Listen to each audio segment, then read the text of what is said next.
ಪಹಲ್ಗಾಮ್ ಉಗ್ರ ದಾಳಿಯ ಬಳಿಕ ಭಾರತ ಮತ್ತು ಪಾಕಿಸ್ತಾನದ ಮಧ್ಯೆ ಯುದ್ಧದ ಕಾರ್ಮೋಡ ಆವರಿಸಿದೆ. ಈ ಮಧ್ಯೆ ಕೇಂದ್ರ ಸರ್ಕಾರ ಸರಣಿ ಸಭೆಗಳನ್ನು ಮಾಡ್ತಾ ಇದ್ದಾರೆ. ಮೋದಿ ಸರಣಿ ಸಭೆಯನ್ನು ಮಾಡಿದ್ದಾರೆ. ದೆಹಲಿಯಲ್ಲಿ ಮೋದಿ ಮತ್ತು ಅಜಿತ್ ದೋವಲ್ ಮಧ್ಯೆ ಅಂದ್ರೆ ರಾಷ್ಟ್ರೀಯ ಭದ್ರತಾ ಸಲಹೆಗಾರ NSA ಅಜಿತ್ ದೋವಲ್ ನಡುವೆ ಚರ್ಚೆಯಾಗಿದೆ.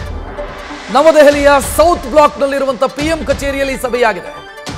ಇದಕ್ಕೂ ಮುನ್ನ ರಕ್ಷಣಾ ಕಾರ್ಯದರ್ಶಿಯ ಜೊತೆಗೂ ಕೂಡ ಪ್ರಧಾನಿ ನರೇಂದ್ರ ಮೋದಿ ಚರ್ಚೆ ನಡೆಸಿದ್ದಾರೆ. ಇದು ಬೇರೆಯದ್ದೇ ರೀತಿಯ ಸಂದೇಶವನ್ನು ಕೊಡ್ತಾ ಇದೆ. ರಾಷ್ಟ್ರೀಯ ಭದ್ರತಾ ಸಲಹೆಗಾರರ ಜೊತೆಗೆ ಸಭೆ, ರಕ್ಷಣಾ ಕಾರ್ಯದರ್ಶಿ ಜೊತೆ, ಡಿಫೆನ್ಸ್ ಸೆಕ್ರೆಟರಿ ಜೊತೆ ಸಭೆಯಾಗಿದೆ. ಪ್ರಧಾನಿ ನರೇಂದ್ರ ಮೋದಿ ಈ ಸಭೆಯನ್ನ ಮಾಡಿದ್ದಾರೆ. ಸೌತ್ ಬ್ಲಾಕ್ನ ಪ್ರಧಾನಿ ಕಚೇರಿಯಲ್ಲಿ ಈ ಸಭೆಯಾಗಿದೆ. ಹೈ ವೋಲ್ಟೇಜ್ ಮೀಟಿಂಗ್ಸ್ ಇದು ಸದ್ಯ ಕುತೂಹಲಕ್ಕೆ ಕಾರಣ ಆಗ್ತಾ ಇದೆ. ಭಾರತ ಯಾವ ಹೆಜ್ಜೆಯನ್ನ ಇಡ್ತಾ ಇದೆ ಸದ್ಯ ಪ್ರತೀಕಾರದ ವಿಚಾರದಲ್ಲಿ ಅನ್ನುವಂಥ ಕುತೂಹಲವೂ ಕೂಡ ಮೂಡ್ತಾ ಇದೆ. ರಾಜನಾಥ್ ಸಿಂಗ್ ನಿನ್ನೆ ತಾನೇ ಮಾತನಾಡಿದ್ರು, ಭಾರತೀಯರು ಏನು ಬಯಸ್ತಾ ಇದ್ದಾರೋ ಅದು ಆಗತ್ತೆ ಅಂತ ಹೇಳಿದ್ರು. ಅದಕ್ಕೂ ಮುಂಚೆ ಪ್ರಧಾನಿ ನರೇಂದ್ರ ಮೋದಿ ಕೂಡ ಅದೇ ಅರ್ಥ ಬರೋ ರೀತಿಯಲ್ಲಿ ಮಾತನಾಡಿದ್ರು. ಅವರು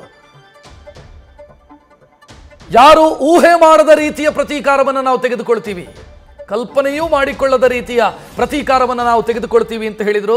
ಅದಾದ ನಂತರ ಒಂದಿಷ್ಟು ಡಿಪ್ಲೊಮ್ಯಾಟಿಕ್ ಮೂವ್ಸು ಅಂದ್ರೆ ರಾಜತಾಂತ್ರಿಕ ನಿರ್ಧಾರಗಳನ್ನು ಕೇಂದ್ರ ಸರ್ಕಾರ ತೆಗೆದುಕೊಳ್ತು.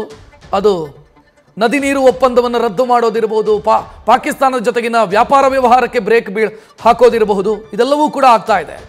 ಮತ್ತೊಂದೆಡೆ ಯುದ್ಧಕ್ಕೆ ಬೇಕಾದಂಥ ಸಿದ್ಧತೆಗಳಾಗ್ತಾ ಇದೆ.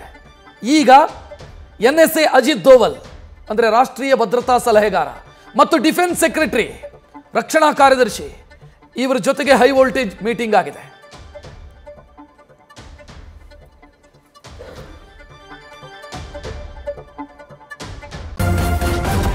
ನ್ಯೂಸ್ ಫಸ್ಟ್ ನಿರ್ಭೀತಿಯಿಂದ ನಿಮ್ಮ ಪರವಾಗಿ.